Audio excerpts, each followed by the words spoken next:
Uniform circular motion. हम uniform circular motion कर रहे थे और यूनिफॉर्म सर्कुलर मोशन में हमने ये देखा था कि अगर मान लीजिए कोई भी एक बॉडी है, वो किसी भी सर्कल के अलाउंग गोल गोल गोल गोल घूमती जा रही है, चलती जा रही है यूनिफॉर्म स्पीड से, तो हम ये कहेंगे कि वो यूनिफॉर्म सर्कुलर मोशन तो होगा, लेकिन उसमें एक्सेलरेशन जरूर होगा। एक्सेलरेशन क्यों होगा? क्योंकि हर इंस्टेंट पर बार बार उसकी डायरेक्शन चेंज हो रही है। कोई भी बॉडी है, वो लगातार घूमती जा रही है, घूमती जा रही है। तो हम ये कहेंगे जैसे इस वाले इंस्टेंट पर वेलोसिटी की डायरेक्शन ये हो गई, इसको मैंने वी बोल दिया। इस इंस्टेंट पर मान लीजिए कोई भी हमारे पास कोई पत्थर है, उसको बांध रखा है हमने एक वायर से या एक स्ट्रिंग से, और उसको हम ऐसे ऐसे ऐसे ऐसे घुमाते जा रहे हैं। तो जैसे हम उसको घुमा रहे हैं लगातार, तो आप ये कहेंगे कि इस पॉइंट पर जब वो स्टोन है, तब उसकी वेलोसिटी की डायरेक्शन क्या होगी? टेंजेंशियल, इस तरह से। जब वो इस पॉइंट पर आया, तब उसकी डायरेक्शन क्या होगी? इस तरफ। जब वो इस पॉइंट पर आया पत्थर घूमते हुए, तब उसकी डायरेक्शन क्या होगी? इस तरफ। ऐसे ही जब वो इस पॉइंट पर आया, तब उसकी डायरेक्शन होगी इस तरफ। तो ये v यहाँ पर है, वेलोसिटी सेम रहने वाली है, v है, v डैश बोल दो। मैं अलग क्यों बोल रहा हूँ इसको? क्योंकि डायरेक्शन चेंज हो गई। v डबल डैश, और इसको बोल दो v ट्रिपल डैश। तो हाँ, ही मैंने कराया था, मैं इसको रिकॉल करा के फिर आगे बढ़ा रहा हूँ। ठीक है। तो ये हमारे पास हो गया कि भाई हमारे पास इस तरीके से वेलोसिटी की अलग अलग डायरेक्शन आती है। भले ही वो एक ही यूनिफॉर्मली चलती जाए, लेकिन हर इंस्टेंट पर उसकी डायरेक्शन चेंज होती जा रही है, तो हम ये कहेंगे uniform circular motion is always an accelerated motion. उसमें हमेशा एक्सेलरेशन होगा ही होगा। उसके बाद देखिएगा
हाँ जी, तो देखिएगा, यूनिफॉर्म सर्कुलर मोशन में हमने ये कहा कि हर इंस्टेंट पर उसकी वेलोसिटी लगातार चेंज होती जाती है।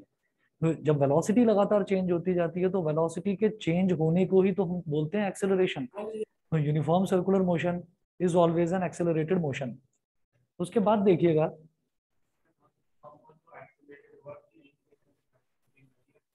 दोबारा बोलो। नॉन यूनिफॉर्म होगा तो उसमें वेलोसिटी का मैग्नीट्यूड लगातार चेंज होगा। ठीक है, तो नॉन यूनिफॉर्म भी एक्सेलरेटेड मोशन होगा, और जो यूनिफॉर्म सर्कुलर मोशन है वो भी एक्सेलरेटेड मोशन होगा। ठीक है। अब आगे चलते हैं।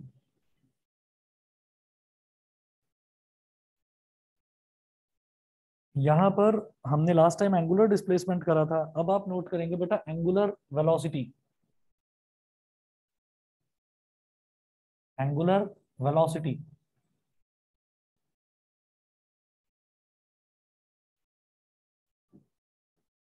Angular velocity. एंगुलर वेलोसिटी में क्या है? देखिएगा, the time rate of change of angular displacement, the time the time rate of change of angular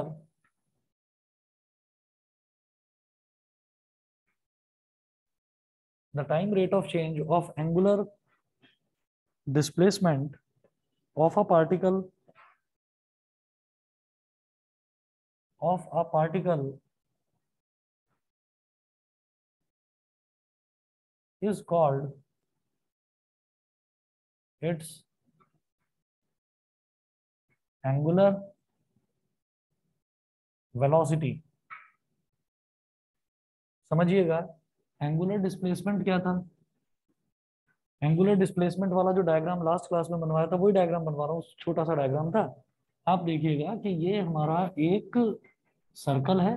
तो मान लीजिएगा कि कोई सर्कुलर पार्क है, तो यहाँ पर उसका ये सेंटर है, और शुरुआत में कोई भी जो ऑब्जेक्ट था उसकी इनिशियल पोजीशन ये थी, मान लीजिए P0। ठीक है, फिर वो चलकर थोड़ी देर बाद यहाँ पहुंच गया, तो यहाँ पर उसकी जो पोजीशन है उसको मैंने बोल दिया A। तो ये ओरिजिनल पोजीशन थी। यहाँ से यहाँ तक पहुंचने में जो एंगल उसने स्वीप करा, जो एंगल स्वीप करा वो एंगल हो गया θ1। उसके बाद वो बॉडी थोड़ी देर में चल के यहाँ से यहाँ पहुंच गई, इस पॉइंट पर बी पर। ठीक है, तो फिर यहाँ से और यहाँ तक जो एंगल स्वीप करा टोटल वो हो गया θ2।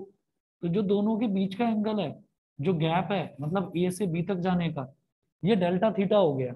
ठीक है, तो ये जो एंगल होता है, एंगल की यूनिट या तो डिग्री होती है या रेडियन होती है, तो हम एंगल की यूनिट हमेशा रेडियन में लेकर चलेंगे। तो ये जो हमारा डेल्टा थीटा है, delta theta is angular displacement. Delta theta is angular displacement. Delta theta हो गया एंगुलर डिस्प्लेसमेंट, है ना। अब ये एंगुलर डिस्प्लेसमेंट है क्या? ये है θ2 माइनस θ1। θ2 माइनस θ1 है। अच्छा, फिर आप देखिएगा कि θ2 माइनस θ1 मतलब एंगल ही तो आ रहा है ये एक तरह से। तो ये जो एंगल आया है, एंगल की यूनिट डिग्री या रेडियन होती है, हम रेडियन लेकर चलते हैं। ठीक, तो एसआई यूनिट इसकी हमने लास्ट टाइम देखा था, एसआई यूनिट इज रेडियन। तो अब आप ये कहेंगे कि ये चीज दोबारा क्यों बताई जा रही है? दोबारा इसलिए बताई जा रही है, एंगुलर डिस्प्लेसमेंट पता होगा तो एंगुलर वेलोसिटी बताने में कोई प्रॉब्लम नहीं आएगी। देखिए, एंगुलर डिस्प्लेसमेंट को मैं डिनोट करता हूँ डेल्टा थीटा से। तो ये जो पोर्शन है ये वो वाला पोर्शन है जो हमने लास्ट टाइम करा था। ठीक है, अब एंगुलर वेलोसिटी जो हमने लिखा, एंगुलर वेलोसिटी को किससे रिप्रेजेंट करते हैं बेटा? यहीं पर एंगुलर वेलोसिटी के आगे एक ब्रैकेट बनाकर, जैसे W होता है ना, कैपिटल W कोई बच्चा बनाता है इस तरह से, कोई बच्चा बनाता है इस तरह से। स्मॉल w, ज्यादातर बच्चे स्मॉल w ऐसे बनाते हैं, ऐसे। ये स्मॉल w हो गया। आपको क्या करना है, स्मॉल w ऐसे बना दो, ऐसे, और थोड़ा ऐसे घुमा दो इसको। ठीक है, ये जो होता है बेटा इसको बोलते हैं हम ओमेगा।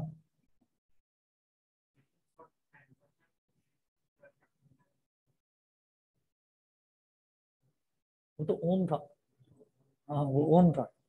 ठीक है, तो इसको बोलते हैं बेटा ओमेगा। आपको क्या करना है, स्मॉल w बनाकर, ऐसे बनाकर थोड़ा सा इसको ऐसे घुमा दीजिए, तो ये कहलाता है omega. And this is for angular velocity. ऐसे कर दीजिए, बनाकर थोड़ा सा घुमा दो उसको। समझ गए बेटा? ऑनलाइन वालों को मेरी आवाज आ रही है सभी को? Yes sir. Yes sir. Yes sir. ठीक है, अभी मैं आगे चलता हूँ।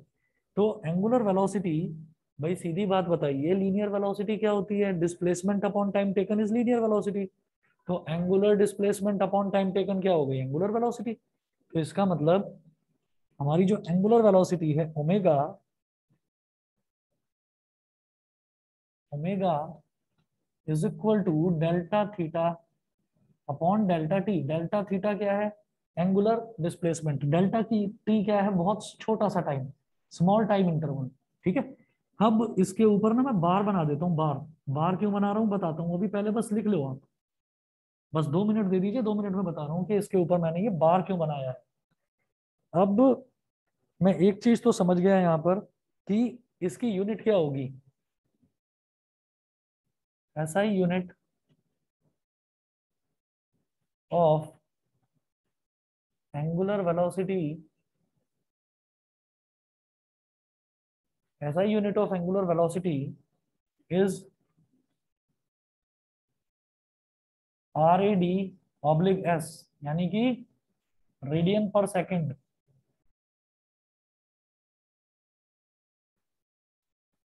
रेडियन पर सेकंड, ये इसकी SI यूनिट हो गई एंगुलर वेलोसिटी की। आपको समझ में आ गया होगा, क्योंकि डेल्टा थीटा ये एंगल है, इसकी यूनिट रेडियन, डेल्टा टी ये टाइम है, टाइम की यूनिट क्या होती है, सेकंड। तो रेडियन अपॉन सेकंड यानी कि रेडियन पर सेकंड इसकी SI यूनिट हो गई। पहली चीज तो ये। और उसके बाद अब सवाल ये आता है कि इसके ऊपर बार क्यों लगाया है।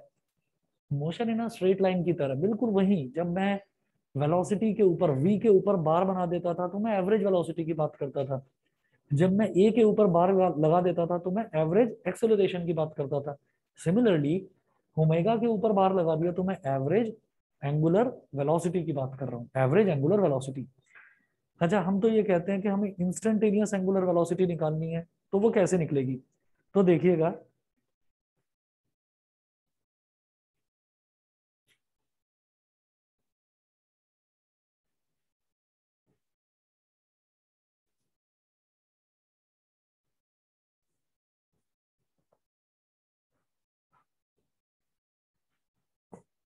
Instantaneous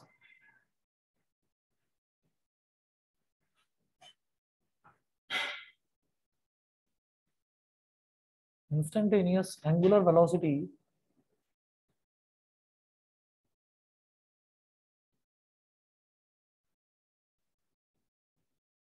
instantaneous angular velocity is given as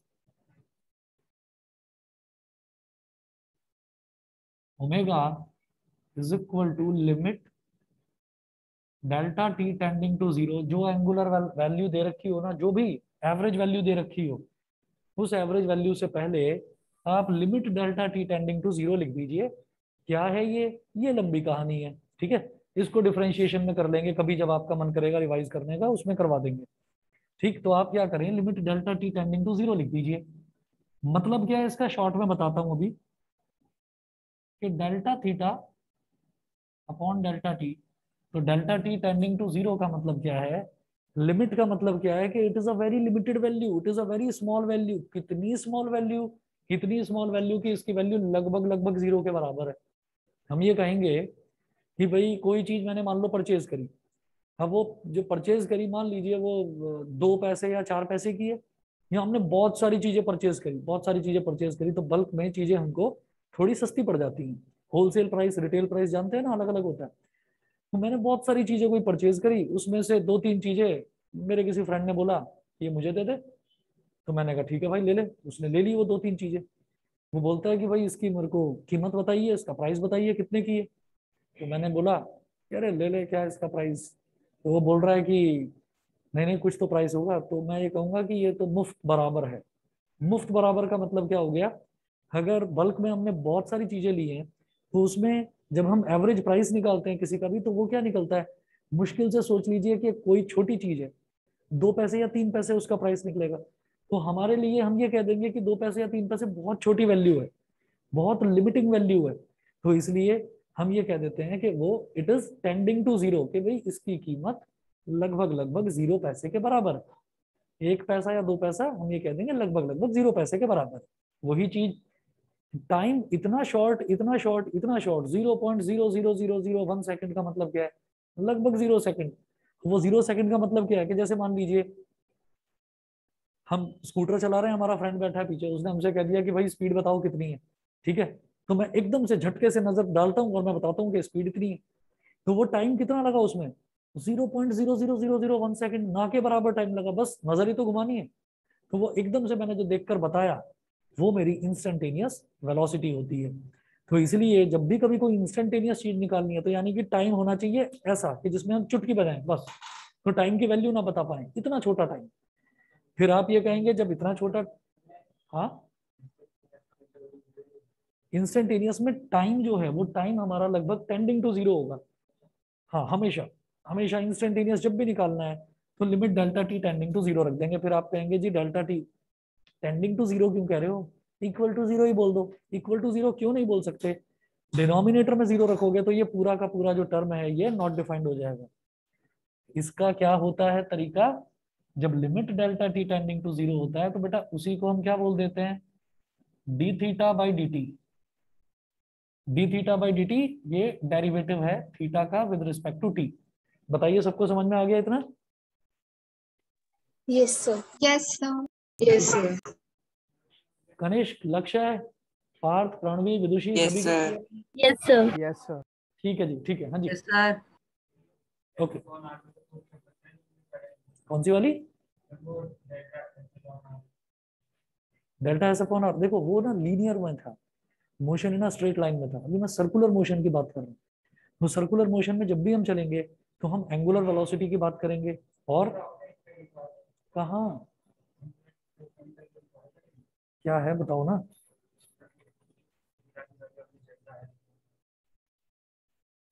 delta theta is equal to delta S upon R. ये डेल्टा एस जो है, अरे वो आर का अपॉन रेडियस है, डेल्टा एस वो डिस्प्लेसमेंट नहीं है। ये जो लेंथ है ना, ये वाली जो लेंथ है, इसको हमने डेल्टा एस बोला था, और ये रेडियस था, वो आर का अपॉन रेडियस है। वो हमको पता ही है कि theta is equal to S upon R, यानी कि angle is equal to R का अपॉन रेडियस है। कोई नहीं, कोई नहीं, वो डेल्टा एस जो है वो आपका आर का। ठीक, चलिए जी आगे चलते हैं। अगला नोट करेंगे बेटा, थर्ड जो है टर्म इसमें time period.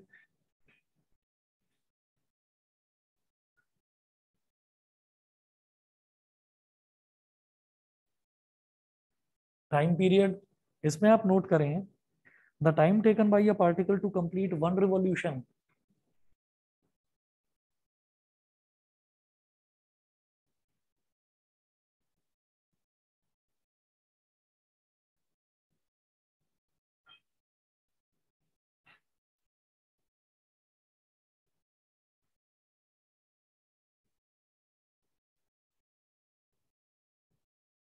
the time taken by a particle to complete one revolution along its circular path is called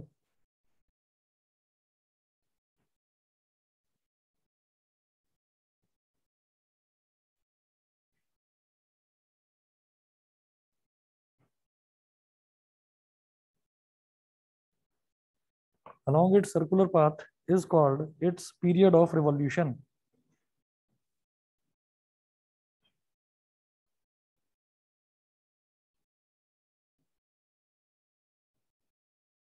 Is called its period of revolution. Period को अंडरलाइन करिए, बताऊंगा अभी क्या चीज है ये। Is called its period of revolution.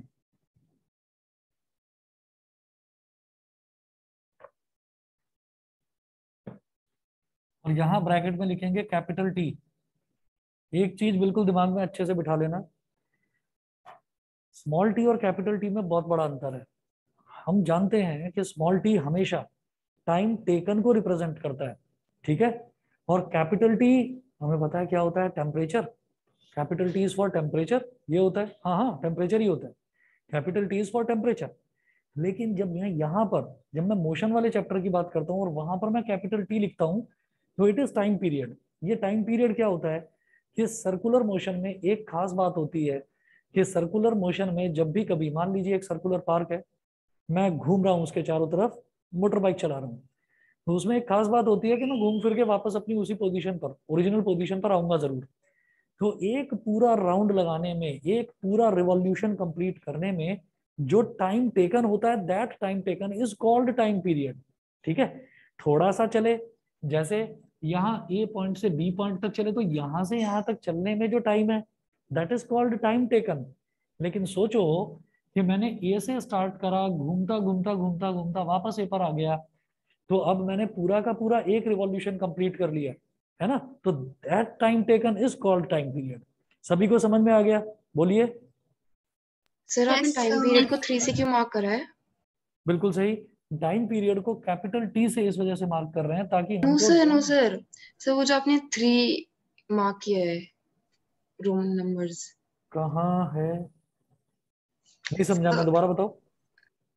Sir आपने time period के जस्ट पहले, टी के पहले आपने उसको 3 रोमन नंबर से मार्क ये किया जो ना? 3 है ये थर्ड थर्ड टर्म बता रहा हूँ मैं।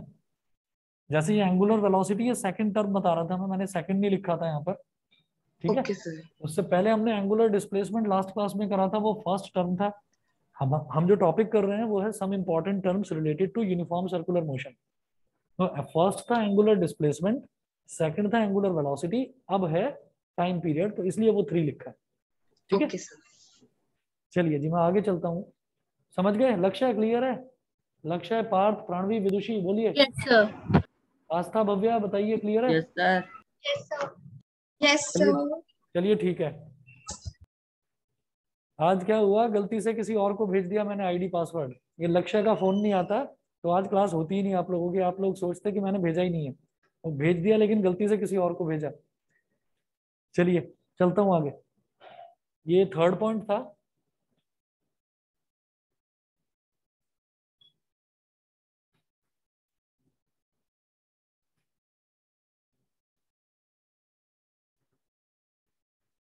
हाँ जी, फोर्थ लिखेंगे फ्रीक्वेंसी। फ्रीक्वेंसी बिल्कुल नई टर्म है, वो यहीं पर होगी, सर्कुलर मोशन में ही मिलेगी फ्रीक्वेंसी।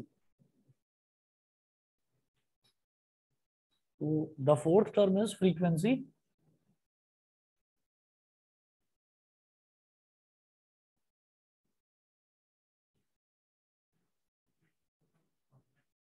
होता है, होता है, आ रहा हूं अभी उसी पर। अब एक काम करें, जैसे वी होता है ना, V, V for violet colour, तो वी, कैपिटल वी तो ऐसे बनाते हैं, स्मॉल वी ऐसे बनाते हैं। ये जो कैपिटल वी है इसी को थोड़ा सा छोटा बनाकर और इसको ऐसे घुमा दो। ठीक है, कैपिटल वी को थोड़ा सा छोटा बनाकर और इसको ऐसे घुमा दो, ऐसे ऐसे और ऐसे। ठीक, this is called, this is called, इसको बोलते हैं एन यू, न्यू। हिंदी में लिख रहा हूं न्यू, इसको बोला जाता है प्रोनाउंसिएशन, न्यू बोलते हैं इसको। और this term, this notation is used for frequency. Yes, वही चीज है न्यू। हाँ है ना सोसाइटी में, कहीं कहाँ है बता दूंगा, मेरे पास नंबर है, मैं फॉरवर्ड कर दूंगा। हाँ, नोट सर ये करें। लेटर्स आए कहाँ से? ये बेटा ग्रीक अल्फाबेट्स हैं, क्या मैंने शायद एक बार पहले बताया भी था कि जब हमारे जितने भी इंग्लिश अल्फाबेट्स थे 26 अल्फाबेट्स, जब वो सारे के सारे कंप्लीट हो गए ना, तो फिर साइंटिस्ट के पास कोई ऑप्शन नहीं बचा था, उन्होंने Greek alphabets, Latin alphabets, in fact कई अरेबिक अल्फाबेट्स, वो सारे अल्फाबेट्स यूज करें अलग अलग टर्म्स को रिप्रेजेंट करने के लिए। और ये वही चीज है जैसे जो ग्रीक अल्फाबेट्स हैं उसमें, जैसे हम लोग पढ़ते हैं ना ABCDEFGH, ऐसे ही जो ग्रीक अल्फाबेट्स हैं वो स्टार्ट होते हैं अल्फा से, अल्फा बीटा गामा थीटा, ये। तो इसीलिए आपने सुना होगा कि ग्रेटर नोएडा जाते हैं, जैसे कहीं पर होता है पॉकेट ए, पॉकेट बी, पॉकेट सी, तो वहां पर आपने देखा होगा alpha sector, beta sector, gamma sector, काई सेक्टर, साई सेक्टर, चाई सेक्टर। जो ये सारे के सारे ग्रीक अल्फाबेट्स हैं, क्योंकि ABCD सब खत्म हो चुका तो उनको शायद कुछ यूनिकनेस वहां दिखानी थी। चलिए जी, हाँ, अब फ्रीक्वेंसी की डेफिनेशन नोट करें। The frequency of an object in circular motion,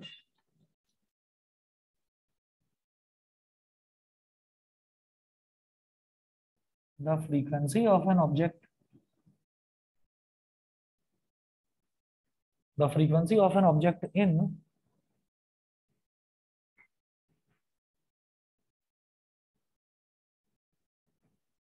the frequency of an object in circular motion is defined as the number of revolutions, is defined as the number of revolutions, number of revolutions per unit time,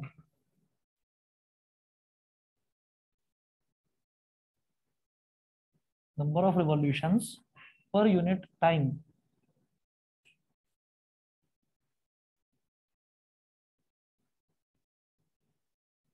per unit time.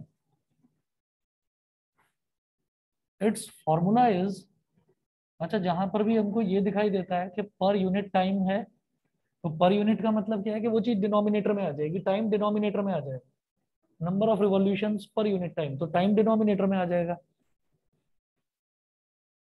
तो number of revolutions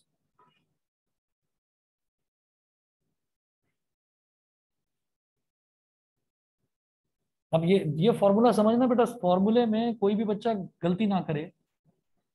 number of revolutions upon time taken. भाई कई सालों तक यही चलता रहा, number of revolutions upon time taken, क्योंकि इसका फॉर्मूला यही है, इसकी डेफिनेशन यही है, number of revolutions per unit time, है ना। तो इसका मतलब ये है कि आपने कितने रिवॉल्यूशन कंप्लीट करे। हमने कहा कि हमने ना 5 सेकंड के अंदर, 5 सेकंड के अंदर एक पत्थर लिया, उसको घुमाया ऐसे, 5 सेकंड में वो 10 बार घूम गया, यानी कि 10 रिवॉल्यूशन कंप्लीट करे। तो ऊपर तो आ गया 10 नंबर ऑफ रिवॉल्यूशन, और नीचे आ गया time 5 second. 10/5,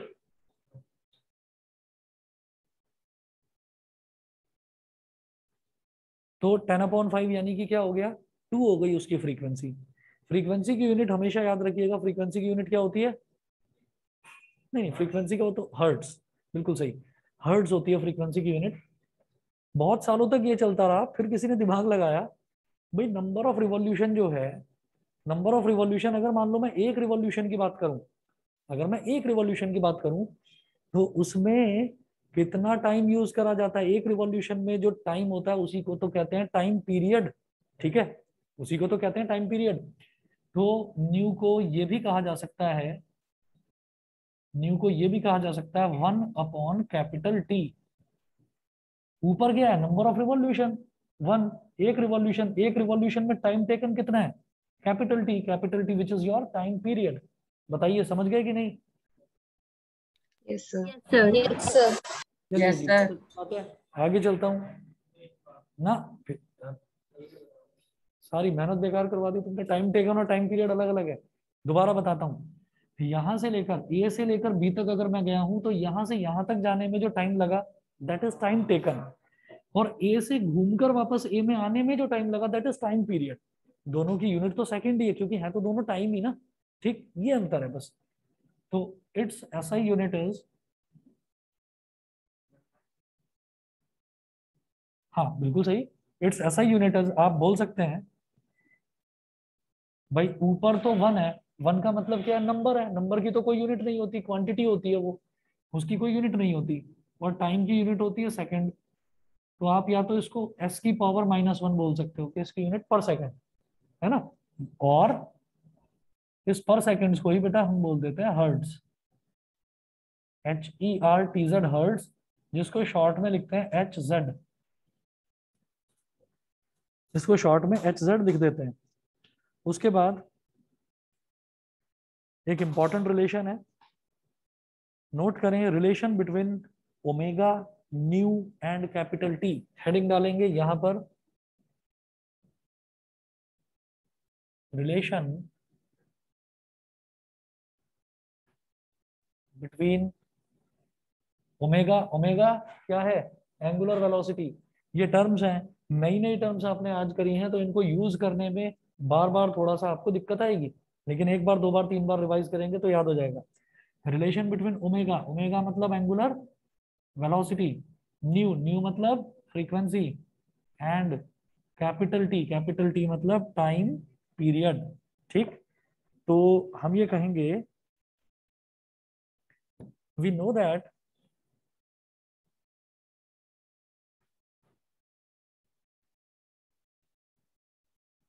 we know that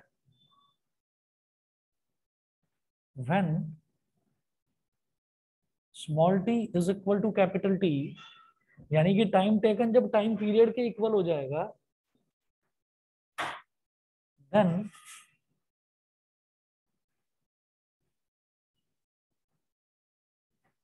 angular displacement, then angular displacement ना, 360 बिल्कुल सही, 360 किसने बोला, सुनिता। Very good, 360।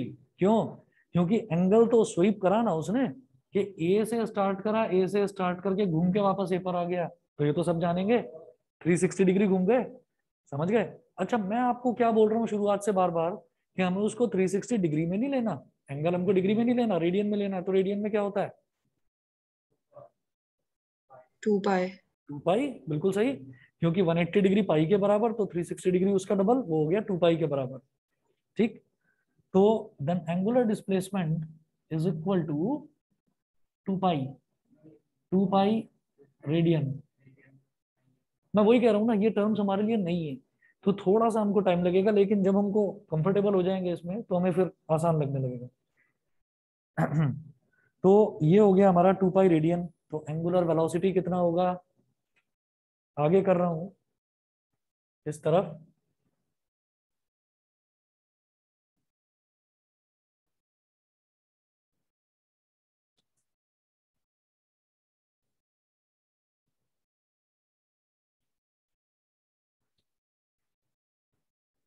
तो angular velocity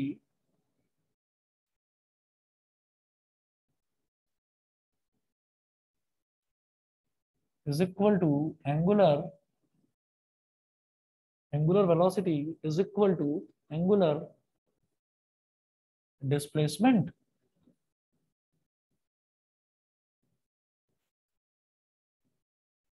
upon time taken. अब हम ये कहेंगे एंगुलर वेलोसिटी तो चलिए जी ओमेगा हो गई, एंगुलर डिस्प्लेसमेंट मैं किसके लिए ले रहा हूँ, मैं तब ले रहा हूँ जब टाइम टेकन मेरा कैपिटल टी हो। तो टाइम टेकन को यहाँ लिख दो कैपिटल टी। एंगुलर डिस्प्लेसमेंट आपने कितना ले लिया, 2 पाई। ठीक है, मुझे क्या करना था, ओमेगा न्यू और टी में रिलेशन बताना था। तो ओमेगा और टी में तो रिलेशन ये हो गया, omega is equal to 2 pi upon T, और omega is equal to 2 pi multiplied by 1 upon capital T. और ये 1 अपॉन कैपिटल टी ही तो न्यू होता है। तो omega is equal to 2 pi nu. एक रिलेशन ये हो गया, एक रिलेशन ये हो गया। इससे हम ओमेगा और टी में रिलेशन आ गया और ओमेगा और न्यू में रिलेशन आ गया। बताइए बेटा, सबको क्लियर है ये चीज? Yes sir.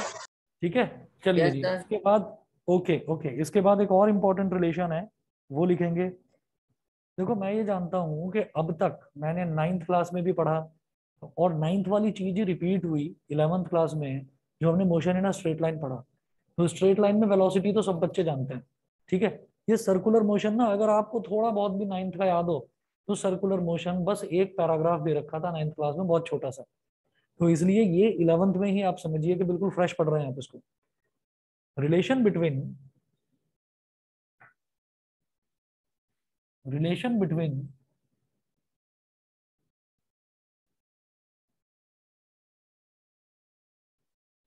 लीनियर वेलोसिटी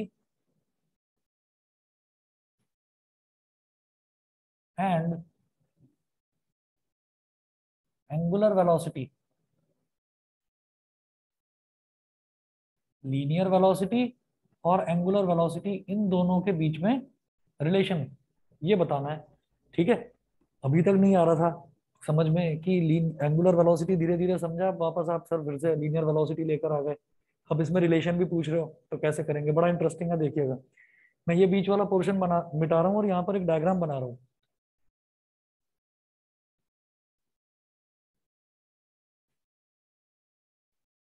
तो दोबारा रिकॉल करते हैं, एंगुलर वेलोसिटी क्या है, angular velocity is angular displacement upon time taken. Linear velocity क्या है, डिस्प्लेसमेंट अपॉन टाइम टेकन, ये तो हमें पता ही है।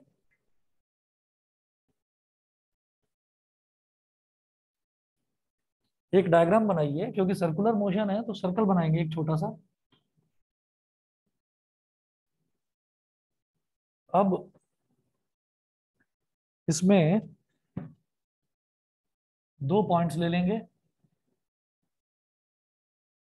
एक पॉइंट ए है और एक पॉइंट है बी, ए और बी। हाँ बनाइए इसको भाई। और ए से बी तक जो ये कर्व्ड लेंथ है ना, जिसको हम आर्क बोल देते हैं, इसको बाय डिफॉल्ट ना बेटा डेल्टा एस बोला जाता है, और जो रेडियस है वो आर बोला जाता है, और बीच का जो एंगल है which is basically angular displacement, वो थीटा है। ठीक है, तो थीटा ना बोलकर बल्कि हाँ डेल्टा थीटा बोले, छोटा सा एंगल है तो छोटी जो चीज होती है उसको डेल्टा से रिप्रेजेंट करते हैं। अब as we know that, note करें,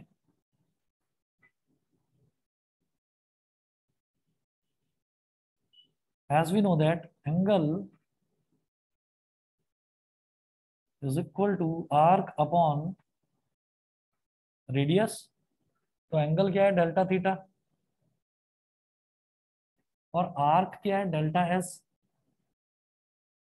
और रेडियस क्या है, small R. Delta theta is equal to delta S upon small R, dividing both sides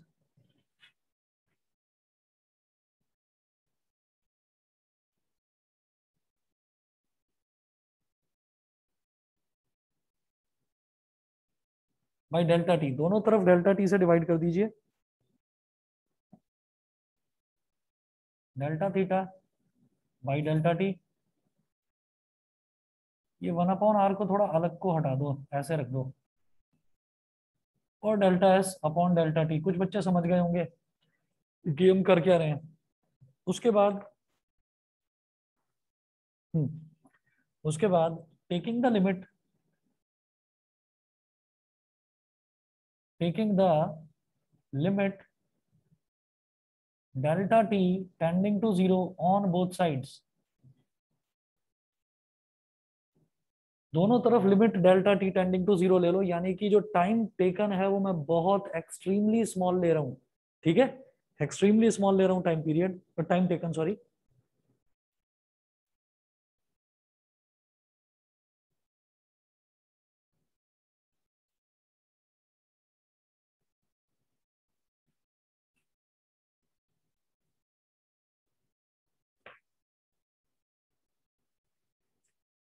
चलो जी, अब delta theta by delta T के आगे भी limit delta T tending to 0 लगाइए, limit delta T tending to 0, और यहां लिखें delta theta by delta T is equal to 1/r is a constant. तो 1/r ये जो कांस्टेंट होता है, जब मैं लिमिट लेता हूँ ना, तो लिमिट में वेरिएबल वाली टर्म रखते हैं, वो टर्म जो लगातार चेंज हो रही है, जो कांस्टेंट है उसको नहीं लेते। कैसे वेरिएबल कैसे पता चलेगा, वेरिएबल ऐसे पता चलेगा, भाई बॉडी है कोई ए पर थी, चलते चलते बी पर पहुंची, अगर चलते चलते थोड़ी और आगे पहुंचेगी तो ये डेल्टा एस की वैल्यू बढ़ेगी, मतलब delta S keeps on changing.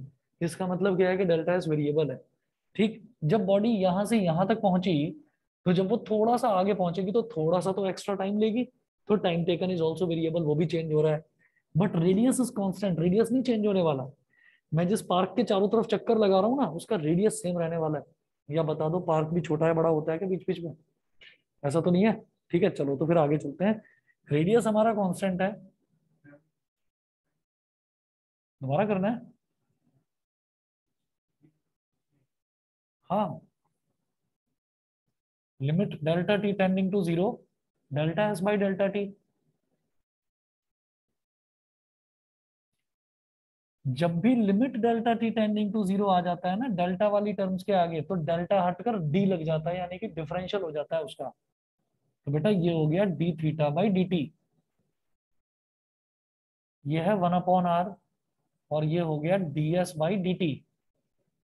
ठीक है, हमसे ये कहा जाता है कि अर्थ जो है वो गोल है, तो फिर तो हमें चलने में दिक्कत होनी चाहिए, फिर तो हमें चलने में दिक्कत होनी चाहिए कि भाई वो हमें तो ऐसा लगना चाहिए कि ज्यादा दौड़ेंगे तो हम आगे गिर पड़ेंगे, क्योंकि अर्थ गोल है। ठीक, लेकिन क्या है कि वो इतना बड़ा रेडियस है, उसका इतना बड़ा रेडियस है कि वहां पर अगर मैं अपने घर से पार्क तक जाता हूँ, 10 किलोमीटर जाता हूँ, 20 किलोमीटर जाता हूँ, तो मैं तो चींटी के बराबर हूँ ना, अर्थ की रेडियस से अगर कंपेयर करा जाए, तो मुझे वो कर्व पता नहीं चलता। Actually we all move on a curved path, लेकिन हमें वो कर्व पता नहीं चलता, हम उस स्फीयर पर ही चलते हैं। जहां मैं खड़ा हूं ये भी स्फीयर है, ठीक है, लेकिन ये याद रखिएगा कि वो है इतना छोटा सा, इतना छोटा एरिया है पूरे अर्थ के कंपैरिजन में, कि हमें लगता है हम स्ट्रेट पाथ पर ही चल रहे हैं। उसी तरीके से जब हम इंस्टेंटेनियस किसी भी वेलोसिटी की बात करते हैं, या इंस्टेंटेनियस एंगुलर डिस्प्लेसमेंट की बात करते हैं, तो ये जो लेंथ है ना यहाँ से यहाँ तक वाली, ये डेल्टा एस, ये इतनी छोटी है, इतनी छोटी है कि छोटी सी कर्व्ड लेंथ हो या छोटी सी स्ट्रेट लाइन हो, दोनों लगभग लगभग एक जैसी नजर आती हैं, ठीक है। तो हम इसको कर्व्ड लेंथ को कह सकते हैं कि ये स्ट्रेट लाइन लेंथ ही है, और जो स्ट्रेट लाइन लेंथ है उसमें ds बाई dt क्या होता है, वेलोसिटी, लीनियर वेलोसिटी, है ना। क्यों? और अब आप ये कहेंगे कि ये ऐसे कैसे एज्यूम कर लिया, भाई ऐसे नहीं करा, because delta T tends to zero. जब डेल्टा टी जीरो को टेंड करेगा तो उस दौरान डेल्टा टी इतना छोटा है, इतना छोटा है, उस दौरान आप लंबी लेंथ ट्रेवल कर ही नहीं सकते, समझ गए, आप लंबी लेंथ ट्रेवल कर ही नहीं सकते। तो इसका मतलब ये एक छोटी लेंथ है, तो छोटी सी लेंथ में कर्व हो या स्ट्रेट लाइन हो, दोनों लगभग लगभग एक जैसी लगती हैं। तो इस ds बाई dt को मैं v बोल सकता हूँ। d थीटा बाई dt तो ओमेगा है ही, ये 1/r और ये v, omega is angular velocity,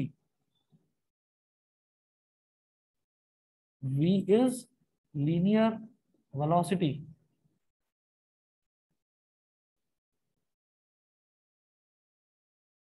it implies that ये जो r है ये यहां मल्टीप्लाई हो जाएगा, v is equal to r omega.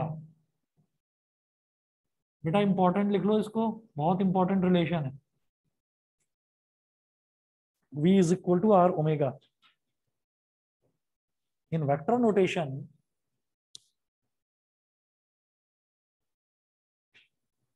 in vector notation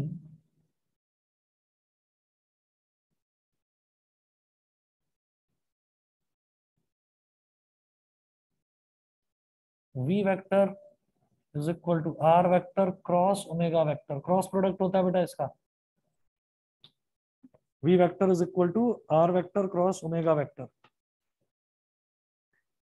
उसके बाद नेक्स्ट टर्म लिखेंगे आप एंगुलर एक्सेलरेशन। यहां तक सभी को क्लियर है? बताइए, रिलेशन सबको समझ में आ गया v Yes, r sir. और ओमेगा में, Yes, sir. ठीक है। चलिए जी, नेक्स्ट टर्म आप लिखें एंगुलर एक्सेलरेशन।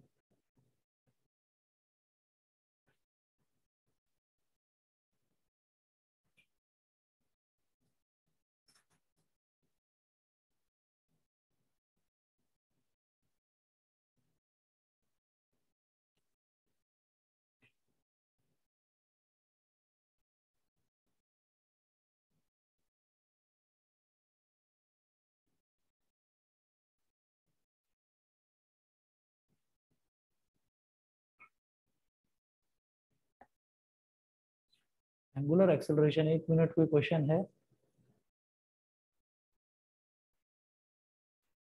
बिल्कुल सही आपने पूछा है कि हमने जो रेडियस है, रेडियस में हमने वेक्टर साइन क्यों रखा है। रेडियस में बेटा हमने वेक्टर साइन इस वजह से रखा है क्योंकि रेडियस की डायरेक्शन वो हर इंस्टेंट पर चेंज हो रही है। कैसे? यहाँ पर रेडियस की डायरेक्शन ऐसे है, यहाँ पर रेडियस की डायरेक्शन ऐसे है, वो पाथ जो है, जो पत्थर घूमते हुए आएगा, मान लीजिए पत्थर घुमा रहे हैं हम, तो यहाँ पर रेडियस की डायरेक्शन ऐसे है, तो रेडियस कंटिन्यूअसली अपनी डायरेक्शन चेंज कर रहा है। मैंने ये मान लिया कि रेडियस की जो लेंथ है दैट इज फिक्स्ड, लेकिन रेडियस कंटिन्यूअसली अपनी डायरेक्शन चेंज कर रहा है, इस वजह से मैंने बोला कि radius is also a vector quantity. समझ गए? Okay, sir. ठीक है। जब मैं किसी सर्कुलर पाथ की बात करता हूँ ना, सर्कुलर पाथ जो स्टेबल है, तब तो रेडियस जो है वो स्केलर है, ठीक है। लेकिन जब सर्कुलर पाथ पर कोई दूसरा पर्सन चलने लगता है तो उस पर्सन के लिए रेडियस जो है वो वेक्टर क्वांटिटी होती है। समझ गए? Yes, sir. Yes, बाकी sir. बच्चे भी बताएं, सभी को क्लियर है कि नहीं? Yes, sir. ठीक है। Yes, sir. चलिए जी, एक काम करते हैं, सुनिए, एंगुलर एक्सेलरेशन नेक्स्ट क्लास में कराता हूँ। एंगुलर एक्सेलरेशन और सेंट्रीपिटल एक्सेलरेशन ये आपका बचा है और चैप्टर फिनिश है। मतलब मुश्किल से 15-20 मिनट का समझ लीजिए, ये चैप्टर बचा हुआ है। इसके बाद आप कहेंगे तो लॉज ऑफ मोशन स्टार्ट करा दूं इसके बाद, है ना। नेक्स्ट क्लास से कराते हैं स्टार्ट, ठीक है। आज के लिए इतना ही करेंगे।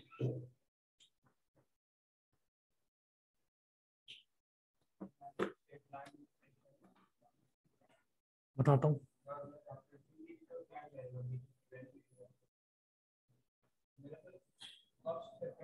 Thank you, sir. Okay okay